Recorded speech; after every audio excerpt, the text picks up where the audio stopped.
নমস্কার, আমি সর্বাণী। বই পড়ুন বইকে ভালোবাসুন চ্যানেলের আজকের নিবেদন সাহিত্যিক বিভূতিভূষণ বন্দ্যোপাধ্যায়ের লেখা একটি ছোট গল্প বিড়ম্বনা। শুনতে থাকুন। বিড়ম্বনা। বিষ্ণু অনেক দিন পরে দেশে ফিরল শীতকালে, পৌষ মাসের প্রথমে। স্টেশন থেকে নেমে গ্রামে যাওয়ার পথে কলাই মুগের ক্ষেতে শুঁটি পেকে উঠেছে। কোনো ক্ষেতে ফসল কাটা হয়ে খালি জমি পড়ে আছে। লোকের বাড়ির উঠান পর্যন্ত ছোট এড়াঞ্চির ছোপ। শীতের সময় সাদা সাদা থোকা থোকা ফুলে মাঠ বন ভর্তি। নতুন কাটা খেজুর রসের সুগন্ধ পথের বাতাসে। গ্রামের নাম ধুত্রপেড়ে, 6 ক্রোশ দূর স্টেশন থেকে। আজ গ্রামে পৌঁছানো যাবে না, বেলা পড়ে এসেছে। বেশি দূরও যাওয়া যাবে না।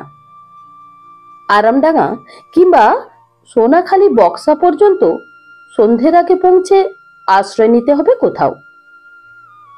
বিষ্ণু 2 বছর আগে দিন দশকের জন্য গ্রামে এসে দিন কত জ্ঞাতি ভাইপোর বাড়িতে ছিল। তার আগে আসেনি বোধহয় 13 কি 14 বছর। সে থাকে বহুদূর সম্বলপুর জেলা টিটোলাগড় বলে এক গ্রামে। ওখানকার এক উড়িয়া ব্রাহ্মণ জমিদার ছেলের প্রাইভেট টিউটার। বয়স হয়েছে বটে, প্রাইভেট টিউশনি করার সময় এখন নয়। কিন্তু ভাগ্য এর চেয়ে কোনো ভালো জিনিস ওকে দেয়নি। অনতিক্রম্য অদৃষ্ট কেবল দেশ থেকে দেশান্তরে ঘুরিয়ে নিয়ে বেড়াচ্ছে আজ কত বছর। উন্নতি হয়নি জীবনে, হবে যে কোনোদিনও তার আশাও কম। পরের বাড়ি থেকে থেকে পরের ছেলেকে মানুষ করে বয়স প্রায় 40-এর কোঠায় ঠেকলো। পথে মথুরাপুরের সতীশ কলু গরুর গাড়িতে ধানের বস্তার উপর বসে আছে। সেই সতীশ কলু। ধুত্রবেড়ের হরিগুরু মশাইয়ের পাঠশালায় দুজনে একসঙ্গে পড়তো। অনেককাল পরে দেখা, তবুও বিষ্ণু চিনতে পারল। ও সতীশ, ভালো আছো? চিনতে পারো? সতীশের মাথার চুলে পাক ধরেছে, চেহারাখানিও বেশ স্থূল ও হৃষ্টপুষ্ট। সে ঠাওর করে দেখে বলে উঠল, আরে আমাদের সেই বিষ্ণু না? কোথায় আছো আজকাল? থাকি অনেক দূর, উড়িষ্যার সম্বলপুর জেলা। সে আবার কোথায়? অনেক দূর, সে তুমি বুঝতে পারবে না। কোন রেলে যেতে হয়? হাওড়া থেকে উঠতে হয়। কি করো সেখানে? কত মাইনে পাও? ছেলে পড়াই, গোটা 50 টাকা পাই। সতীশ তাচ্ছিল্যের ভঙ্গি করে বললে, মোটে? এলতলা বেলতলা শেষ বুড়ির বটতলা, তার চেয়ে আমরা যে দেশে থেকে ভালোই করছি। এবার ধানের কাজ করে তোমায় বলতে কি, 4,000 টাকা তোমার বাপ মায়ের আশীর্বাদে। সতীশের রোজগার পুষ্ট ভুঁড়ির ভারে বিব্রত বলদ দুটি গাড়ি বহন করে ক্রমে দূরে চলে গেল। সে আর সতীশ কলু। একদিন ক্লাসে ভালো ছেলের অধিকারে গুরুমশাইয়ের নির্দেশ মতো সে সতীশ কলুর কান মুলে দিয়েছিল, হাতে নাড়ু গোপালের ইট তুলে দিয়েছিল। আজ সতীশ তার শোধ তুলে নিলে। তবু তো সে সতীশকে আসল মাইনের চেয়ে কিছু বাড়িয়ে, বেশ কিছু বাড়িয়েই বলেছে। পরের বাড়িতে থাকা খাওয়া আর 30 টাকা মাইনে শুনলে সতীশ না জানি কি বলতো। অনেকদিন না এলেও সে চিনতে পেরেছে দূরের ওই বটগাছটা সোনাখালী বক্সার কুঠিবাড়ির বটগাছ। বেলা পড়ে এসেছে, সন্ধে হবার দেরি নেই। সোনাখালীতে রাত্রে কারো বাড়িতে থাকতে হবে, কিন্তু ও গ্রামে ভদ্রলোকের বাড়ি বেশি নেই বলেই তার জানা আছে। যা হোক, একজনের কারো বাড়িতে থাকার জোগাড় করতেই হবে। গ্রামে ঢুকে প্রথমেই তার নজরে পড়ল রাস্তার বাঁ দিকে যেখানে আগে বাঁশবন ছিল, এখন সেখানে একটা ছোট ঘর। বাইরে লেখা আছে ইউনিয়ন বোর্ড দাতব্য চিকিৎসালয়। নতুন ব্যাপারটা, এ গ্রামের ত্রিসীমানায় কোনোদিন ডাক্তারখানা ছিল না। একজন লোককে জিজ্ঞাসা করে জানলে একটু দূরে গিয়ে পুকুর পাড়ে যে খড়ের ঘর, সেটাই ডাক্তারবাবুর কোয়ার্টার্স। ডাক্তারবাবু ব্রাহ্মণ শুনে বিষ্ণু ভাবলে অন্য কোথাও আশ্রয় প্রার্থনা করার চেয়ে ওখানে যাওয়া ভালো। ডাক্তারবাবুর বাসা খুঁজে বের করতে দেরি হলো না। বাইরেই ডাক্তারবাবু বসেছিলেন, হাত কাটা ফতুয়া, 9 হাতি ধুতি পরনে। পাড়া গাঁয়ের ইউনিয়ন বোর্ডের ডাক্তার, হচ্ছে কি ভালো বেশভূষা বা হবে। বিষ্ণুকে বললেন, কোথা থেকে আসছেন? কলকাতা থেকে। একটু জায়গা দিতে হবে রাত্রে। আপনারা? ব্রাহ্মণ। সচ্ছন্দে থাকুন, আমার এই বাইরের ঘর খালি পড়ে থাকে। যাবেন কোথায়? যাব আর ক্রোশ 5-6 এদিকে। আপনি বোধহয় বিদেশি, সব গ্রামের নাম জানেন না। আগে না, আমি বিয়ে করেছি এই দেশেই, ধূত্রবেড়ে। বিষ্ণুর মুখে কৌতূহলের রেখা ফুটে উঠল। বললে, ধূত্রবেড়ে? আপনার শ্বশুরের নাম কি? ডাক্তারবাবু বললেন, কেন, চেনেন নাকি কাউকে? ধূত্রবেড়ের কালিদাস বাড়ুজ্জে আমার শ্বশুর। বিষ্ণু চমকে উঠল। হঠাৎ যেন চোখের সামনে কতগুলো কি মাকড়সার জালের মতো ভেসে উঠে মিলিয়ে গেল। কান ঝাঁ ঝাঁ করতে লাগলো। পরক্ষণেই সে নিজেকে সামলে নিয়ে বললে, না, চিনিনি। আমি এমনি বলছি, আমিও নতুন এ দেশে। ডাক্তার তারপর কি সবচেয়ে বকে যেতে লাগলো। বিষ্ণু কিছু কিছু বা শোনে, কিছু শোনে না। উত্তরগুলো বোধ হয় কিছু কিছু অসংলগ্ন হতে লাগলো। ভাগ্যিস ডাক্তার কিছুক্ষণ বকুনির পর বাড়ির ভেতরে চলে গেল অতিথির ব্যবস্থা করতে, তাই রক্ষে। নতুবা বিষ্ণু মুশকিলে পড়ে যেত। এ তাহলে নন্দীকে বিয়ে করেছে? কি অদ্ভুত ভাগ্যের বিপর্যয়! এতকাল পরে ঘুরতে ঘুরতে কিনা সে এসে হাজির হলো একেবারে নন্দীর স্বামীর বাড়িতে। কিন্তু তার চেয়েও বিপদ যে সে এখানে এসেছে, সে কথা নন্দীকে জানতে দেবে না দেবে না? না জানতে দেওয়াই ভালো। তাকে এক রাত্রের জন্য সম্পূর্ণ আত্মগোপন করে চলতে হবে। যদি বাড়ির মধ্যে খেতে নিয়ে যায় ডাক্তার। ধূত্রবেড়ে গ্রামের সেসব স্বপ্নময় দিন কত কাল কেটে গিয়েছে। অদ্ভুত সব দিন, এখন মনে হয় তারা স্বপ্নের মতো অবাস্তব। এই পৌষ মাসে ছোট এড়াঞ্চির সাদা ফুলে ভর্তি বনচোপের মাথায় দিন শেষে রাঙা রোদের সঙ্গে সেসব দিনের স্মৃতি জড়ানো আছে।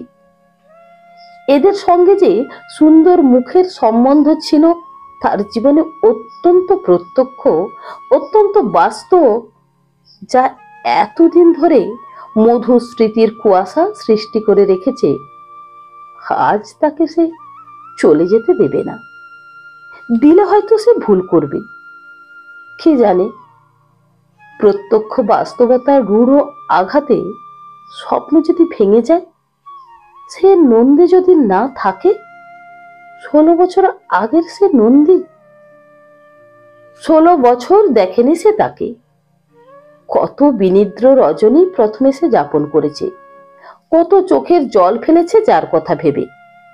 তারপর হয়তো বিস্মৃতির উপলেপনে শান্ত, স্নিগ্ধ, মধুর হয়ে এসেছিল যা স্মৃতি। আজ এতদিন পরে সে এভাবে এত কাছে এসে পড়বে, কে ভেবেছিল? ডাক্তারবাবু এ সময় চা ও একটা বাটিতে দুটি চিড়ে ভাজা নিয়ে ঘরে ঢুকে বললেন, একটু চা খান, আর এই সামান্য কিছু মুখে দিন। পাড়াগা জায়গা কি বা আছে, নতুন পাটালি এনে দেবো একটু, ভালো পাটালি আছে। আমার স্ত্রী বললে যদি খান জিজ্ঞেস করে এসো। বিষ্ণু হেসে বললে, আমাকে কি শহরে বাবু পেয়েছেন? এ সময় খেজুর গুড়ের পাটালি তো দেবভোগ্য জিনিস, নিশ্চয়ই খাবো। নন্দী বলেছে তাকে পাটালি দিতে। সে কি জানে এতদিন পরে কে এসে তার বাড়িতে অতিথি হয়েছে? বিষ্ণুর মনে পড়ে অনেক দিন আগের বিকোচন মুখ একটি রজনীগন্ধার ছড়ি। প্রভাতের সোনালি সূর্যালোক এসে পড়েছে শিশির সিক্ত আধ ফোঁটা কুড়ির ওপর। এমনই তোর জ্যোৎস্না রাতে ধুত্রবেড়ে গ্রামে আজ 16-17 বছর আগে বাড়ুজ্জে বাড়ির বেলতলায় একটি কিশোরীর ছবি আবার মনে আসে। তার স্বপ্নের মায়া কাজল পরা ডাগর চোখের স্মৃতি হয়তো কিছু অস্পষ্ট হয়ে এসেছিল, কিন্তু আজ সন্ধ্যায়, এই সন্ধ্যায় সেগুলো এত স্পষ্ট হয়ে উঠল, একেবারে এখানে এসে পড়েছে বলেই। একবার তার প্রবল আকাঙ্ক্ষা জাগলো। ডাক্তারকে সে বলে, আপনি কালিদাস বাড়ুজ্যের মেয়ে নন্দীকে বিয়ে করেছেন বুঝি? তখনই ডাক্তার অবাক হয়ে বলবে, আপনি আপনি চেনেন নাকি? হ্যাঁ, আমি ওই গাঁয়েরই ছেলে, মানে ছিলাম। ও বটে বটে, মশাইয়ের নামটা কি? বলুন গিয়ে, থুতরুবেড়ের বিষ্ণু ঘোষাল এসেছে বাইরে। নন্দী তখনই ছুটতে ছুটতে আসবে। কিশোরী নন্দিনী যেমন তার আসবার খবর পেলে বাড়ির ভেতর থেকে ছুটে বাইরে আসতো। বিষ্ণুদা! কি রে নন্দী, কেমন আছিস? এতকাল পরে কোথা থেকে? তুমি কি করছো? কেমন আছো? গায়ে আর যাও না কেন? সেসব কথার উত্তর দিচ্ছি, তুই বস আগে, কথা বলি। 16 বছর পরে দেখা, এক গাদা কথা জমে রয়েছে। বলো বিষ্ণুদা, সব শুনবো। কতকাল তোমার সঙ্গে দেখা নেই। আগে তোমাকে খাওয়াই, তারপর সারা রাত বসে গল্প করব, কেমন তো? কিন্তু এসব কি সত্যি হবে? নন্দী কি এখনো সেই চঞ্চলা তরুণী আছে? লঘুগতি হরিণীর মতো ত্রস্ত ব্যস্ত হবে তার পদক্ষেপ আজও? কিংবা নন্দীর মেদভার মন্থর মনে সে ব্যাকুলতা, ক্ষিপ্ততা, সজীবতা আজ যদি না থাকে? 5-6টি ছেলে মেয়ের মা, মোটাসোটা গিন্নি বিন্নি নন্দীর মধ্যে সেই বিকোচন্মুখ রজনীগন্ধাকে যদি খুঁজে না পায়? বিষ্ণু ক্লান্তিতে চোখ বুঝল। ডাক্তার বললে, মশাই ঘুম পাচ্ছে নাকি? বালিশ এনে দেব? না না, এ তো সন্ধেবেলা। রাস্তা হেঁটেছেন কি না তাই বলছি। না, ঘুমবো না। তামাক খান? থাক, সেজন্য ব্যস্ত হতে হবে না। আচ্ছা, এ ছোট গা আপনার ভালো লাগে? ডাক্তারবাবু হেসে বলে উঠল, দেখুন দেখি কাণ্ড, ভালো লাগা না লাগা তো কোনো মানে হয় না। আমি করি চাকরি, পেটের দায়ে বন্দি। ভালো আমাকে লাগাতে হবে, যেখানে ভাত সেখানে শান্তি। তা তো বটেই। আগে ভালো লাগতো না, এখন সয়ে গিয়েছে। যা হোক 2 পয়সা পাই এখানে।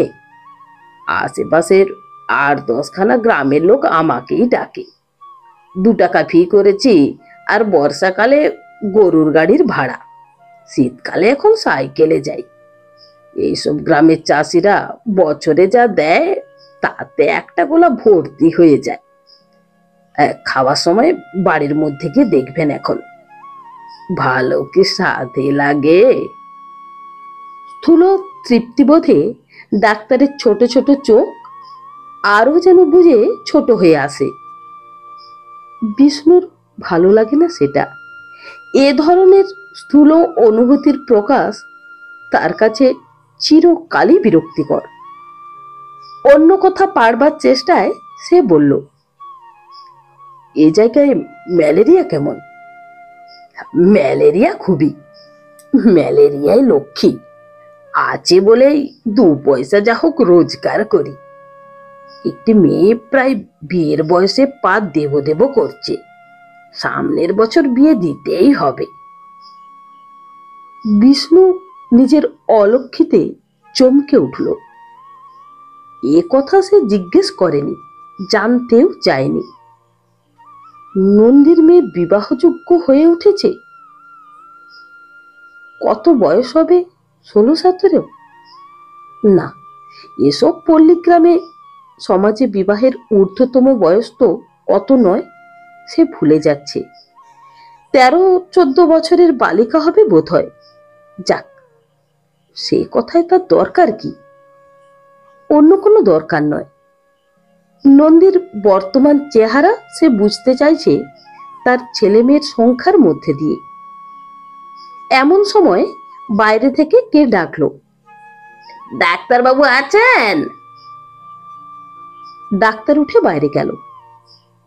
একটু পরে ফিরে এসে বললে, আমাকে যে একবার চাপা বেড়ে যেতে হচ্ছে জরুরি কলে, তাই তো শক্ত কেস। গরুর গাড়িতে যাবো আর আসবো, 3-4 ক্রোশ দূর হবে। আমার তো থাকবার জন্যেই, ফিরতে শেষ রাত। আপনি রইলেন, আমি বাড়িতে বলে যাচ্ছি, কোনো অসুবিধা হবে না। না না, অসুবিধা কি? শক্ত কেস না হলে রাত্রে যেতাম না, আপনি থাকবেন, বেশ দুজনে গল্প করছিলাম। তাতে কি, তা বলে কলে যাবেন না? কোনো ভাবনা নেই, যান আপনি। আমি যা হয়েছে দুটো খেয়ে নেই, আপনাকে এরপরে ওরা খাবার দেবে, এখন বাড়িতে বলে যাচ্ছি। ডাক্তার খানিক পরে সেজেগুজে স্টেথোস্কোপ নিয়ে গরুর গাড়িতে বার হয়ে চলে গেল। বিষ্ণুর মনের অবস্থা অন্যরকম হয়ে গেল ডাক্তার চলে যাওয়ার সঙ্গে সঙ্গে। নিজেকে সংযত করে রাখা যে এত কঠিন, তা কোনোদিন সে ভেবেছিল? এ বাড়িতেই নন্দী থাকে, একবার খবর পেলেই সে ছুটে আসবে। 16 বছর পরে আবার তার সঙ্গে দেখা হবে। এ চিন্তাকে সে প্রাণপণে দমন করে রাখতে চেষ্টা করে। নন্দী তাদের গ্রামের মেয়ে, তার বাল্য সঙ্গিনী। এক ফোঁটায় দুটি ফুলের মতো জীবনের অনেক বছর কাটিয়ে এসেছিল। নন্দীর সঙ্গে তার বিয়ে হতে পারে না এ সে জানত। তারা ঘোষাল বামুন, নন্দীর বাবা নিকষ কুলীন। ঘোষাল না হয়ে চাটুর্যে মুখুজ্জে হলেও বিশেষ কোনো আশা ছিল না তার, তবুও সে চেষ্টা করেছিল। কুমোর পাড়া থেকে হাঁড়ি কিনে সে ফিরছে নন্দীদের বাড়ির সামনের পথ দিয়ে। ওদের বেড়ার গায়ে বড় নিম গাছটার তলায় নন্দী দাঁড়িয়ে। বিষ্ণুর মনে হলো ও যেন তার জন্যই অপেক্ষা করছে। বিষ্ণু কাছে আসতেই নন্দী এদিকে ওদিকে তাকিয়ে নিচু সুরে বললে, বিষ্ণুদা, একটা কথা আছে। কি? পিসিমার কাছে ও কথা বলেছ কেন? বাবাকে জানো না? বিষ্ণু চুপ করে রইল। মাঝে পড়ে কি হবে জানো? আমি বকুনি খেয়ে মরব। বিষ্ণু একথায় মনে আঘাত পেলে এইটুকু আত্মত্যাগ সে নন্দীর কাছে প্রত্যাশা করতে পারে না। নন্দীর একথা সম্পূর্ণ অপ্রত্যাশিত বটে। সে শুধু বললে, ও। নন্দী ঝাঁজের সঙ্গে বলে, ও না, শুধু ও বললে কি হবে? এ নিয়ে বাড়িতে অনেক কাণ্ড হয়ে গিয়েছে, তুমি জানো না? আমাকে তো বকুনি খেতেই হচ্ছে তোমার সঙ্গে মিশি বলে। তাছাড়া তোমার নিন্দেও আজ আমি সহ্য করতে পারছি না বিষ্ণুদা। বিষ্ণু বিস্ময়ের সঙ্গে ওর মুখের দিকে চাইলে নন্দীর চোখে জল চকচক করছে, চোখের জলে গলা সুর আটকেছে। সে উত্তর দেবার আগেই নন্দী বললে, যাও, তুমি পালাও, এখনই এ পথে কে এসে পড়বে? বাবা বাড়ি নেই, মারা সব নদীর ঘাটে, তাই তোমাকে কথাটা বলতে এলাম। কি করে জানলি আমি এই পথে? ছাদ থেকে দেখি তুমি হাঁড়ি হাতে আসছো। আচ্ছা চলি, খবরদার কোনো কথা আর যেন। নন্দী মুখের কথা শেষ না করে পিঠের উপর ঝোলানো লম্বা বেলি দুলিয়ে ছুটে পালালো। কিন্তু বিস্মিত বিষ্ণু কয়েক পা যেতে না যেতেই নন্দী আবার ওকে ডেকে বললে, ও বিষ্ণুদা, শোনো একটা কথা। ও বিষ্ণুদা। কি রে? শোনো, সরে এসো আর একটু। কি? তোমার সাহস আছে? কেন? আমায় নিয়ে পালিয়ে যেতে পারো? বিষ্ণু কথাটা ভালো করে যেন বুঝতে পারলে না, ইতস্তত করে বললে, পালিয়ে? কিরকম? তোকে নিয়ে? তা। নন্দী ঘাড় দুলিয়ে বাঁকিয়ে এক অপূর্ব ভঙ্গি করে বললে, বুঝেছি, খুব পুরুষ মানুষ তুমি। সময় নেই, হ্যাঁ কিনা জবাব চাই। আমি যা বলবো তুমি তাতে রাজি আছো? সাহস হয়? তা কেমন করে সম্ভব নন্দী? ও, কেন অসম্ভব শুনি? দূর পাগলি, তা হয় না। হয় না কেন? এ কি ছেলে খেলা নন্দী? কত কথা ভাবতে হবে। টাকা কোথায়, রাখবো কোথায়, মা বাবা কি ভাববেন? যেন আমার কিছু ভাববার নেই, আমার মা বাপ নেই। বুঝতে পেরেছি তোমাদের বিদ্যে। এই তুমি পুরুষ মানুষ, আচ্ছা তুমি যাও। স্তম্ভিত ও হতবুদ্ধি বিষ্ণুকে আর কিছু বলবার অবকাশ না দিয়ে নন্দী এক ছুটে ওদের বাড়ির খিড়কির দোরের মধ্যে গিয়ে ঢুকে পড়ল। নন্দীর সঙ্গে তার আর দেখা হয়নি। কেবল হয়েছিল অতি অল্পক্ষণের জন্য বিয়ের রাত্রি। কন্যা সম্প্রদান সমাধা হওয়ার সঙ্গে সঙ্গে বিষ্ণু ওদের বাড়ি থেকে চলে এসেছিল। নিমন্ত্রণ খেতেও বসেনি গ্রামের নিমন্ত্রিত ব্রাহ্মণদের সঙ্গে। বিয়ের পর দিন সকালে নন্দীর ছোট বোন মালতী ওকে পথে দেখে বললে, কাল কোথায় পালালে বিষ্ণুদা? দিদি দুবার তোমাকে ডাকতে পাঠালে, বাসর ঘরে আমায় চুপি চুপি বললে বিষ্ণুদাকে ডেকে নিয়ে আয়। আমি তোমায় কোথাও দেখতে পেলাম না। বামুন খেতে বসবার সময় দিদি আবার বললে, এইবার নিশ্চয় বিষ্ণুদা খেতে বসেছে, বলে আয়। আবার আমি বাইরে ছুটে এলাম তোমায় ডাকতে, কোথাও দেখলাম না। তুমি কাল খাওনি কেন আমাদের বাড়ি? খাইনি কেন তোর কাছে এখন কৈফিয়ত দিতে পারিনি, যা। মালতী ঘাড় দুলিয়ে বললে, আহা, কত চিড়ি দেখো না। আমি ভালোর জন্য বলতে গেলাম। যা, ভালোর জন্য বলতে হবে না, খুব হয়েছে। বর দেখেছো? একবার এক চমক দেখেছিলাম, ময়দা মাখছিলাম গোয়ালের চালায় আমি আর নটবর। বর দেখি কখন? তো দিদি চলে গিয়েছে, এই এখন গেল। যাবার সময় দিদি বললে, দেখে আয় বিষ্ণুদা বাইরে আছে কিনা। আমি মরে ছুটে ছুটে করে একবার ঘর একবার বার। দিদি চোখের জল ফেলছিল তুমি খাওনি বলে, জানো? ও হয়েছে, যা। কত কালের কথা সব। তারপর সুদীর্ঘ 16টি বছর কেটে গিয়েছে।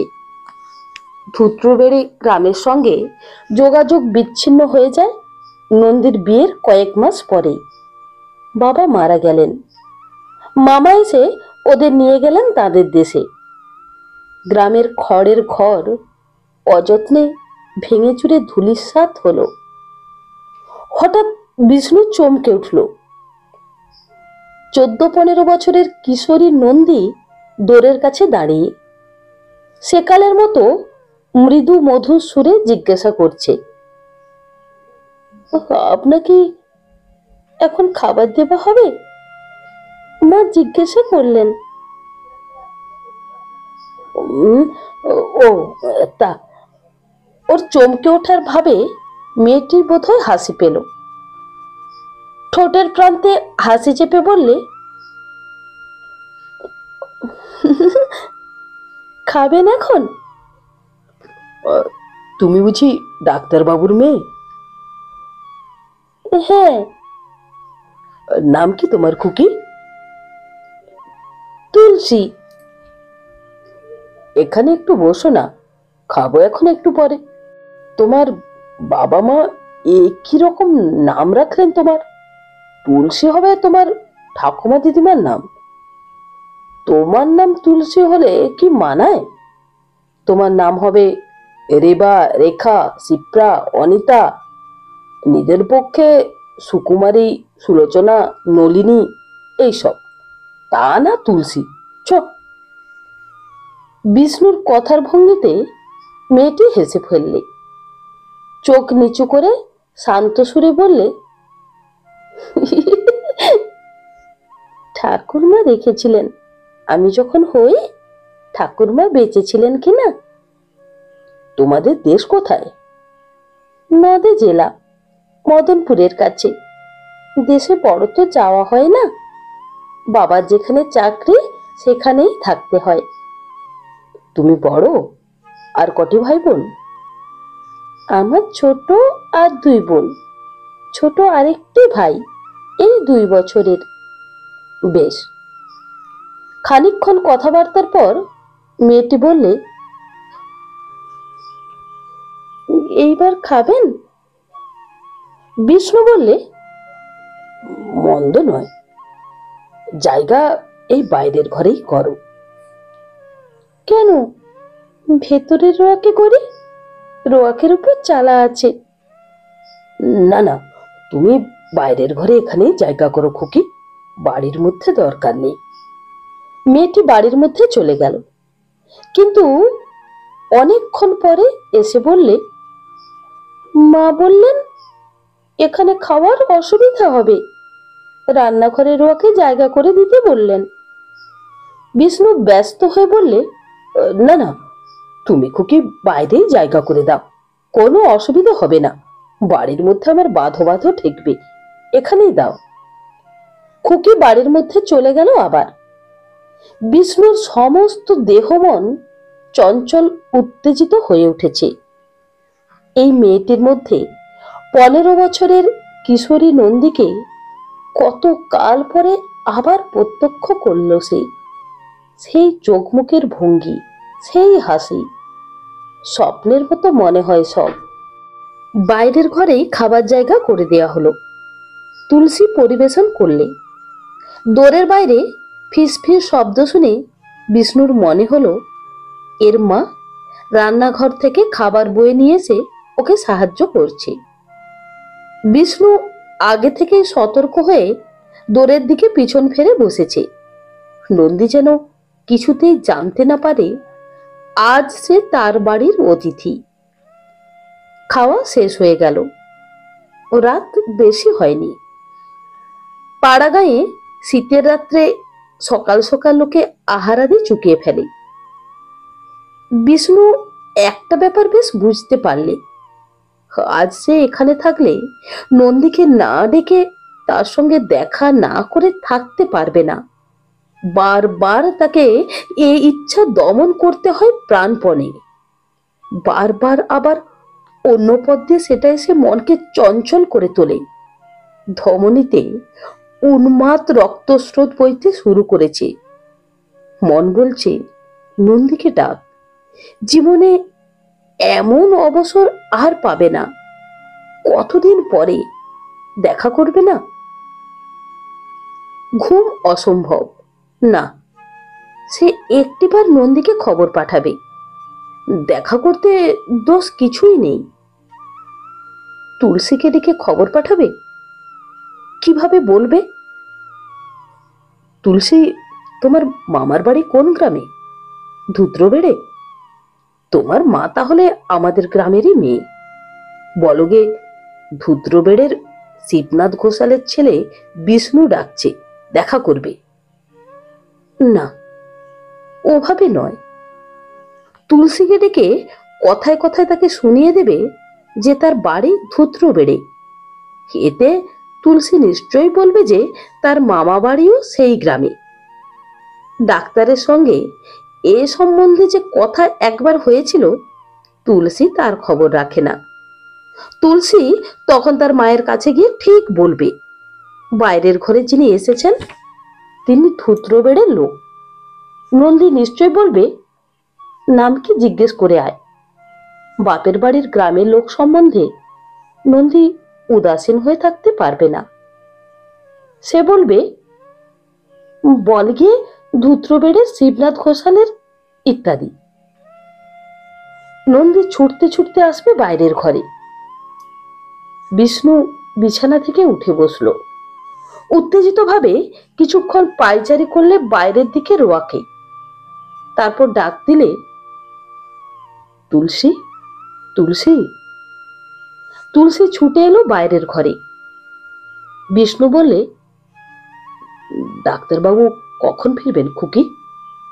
গলার সুর অনেকটা নিচু করেই সে কথা বলছে অনেকক্ষণ থেকে।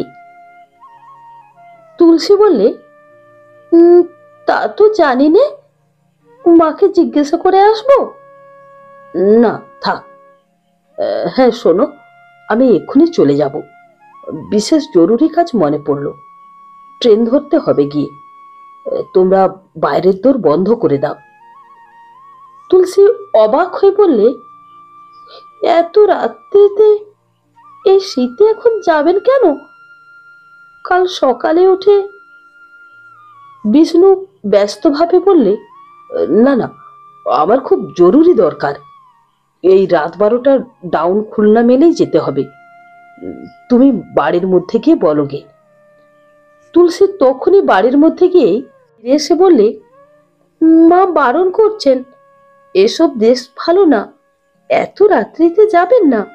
বাবা রাত 3টের মধ্যে আসবেন, আপনি না হয় সেই গরুর গাড়িতেই যাবেন, হেঁটে একা যাবেন না স্টেশনে। নন্দী বারণ করে পাঠিয়েছে। কাকে বারণ করেছে না জেনেই বারণ করে পাঠিয়েছে। বিষ্ণু হঠাৎ যেন রূঢ় হয়ে উঠল। ঈষৎ রুক্ষ কর্কশ সুরে বললে না না, আমার কাজের ক্ষতি হবে, থাকবার জন্যেই। বাইরের দরজা বন্ধ করে দাও। বিষ্ণু সরলা গ্রাম্য বালিকাকে অবাক করে দিয়ে একরকম ছুটে বাড়ির বার হয়ে গেল। তারপর নিঃসঙ্গ তারাভরা রাত্রি, মাঠের পর মাঠ, পৌষের কনকনে শীত, প্রস্ফুট সর্ষে ফুলের সুগন্ধ, বহুদিনের স্বপ্ন ভরা প্রথম যৌবনের নেশা ওর শিরায় শিরায়। বন্ধুরা, আমার এই গল্প পাঠ যদি আপনাদের ভালো লেগে থাকে তাহলে আমার চ্যানেলটিকে সাবস্ক্রাইব করে আমার সঙ্গে থাকার অনুরোধ রইল। নমস্কার।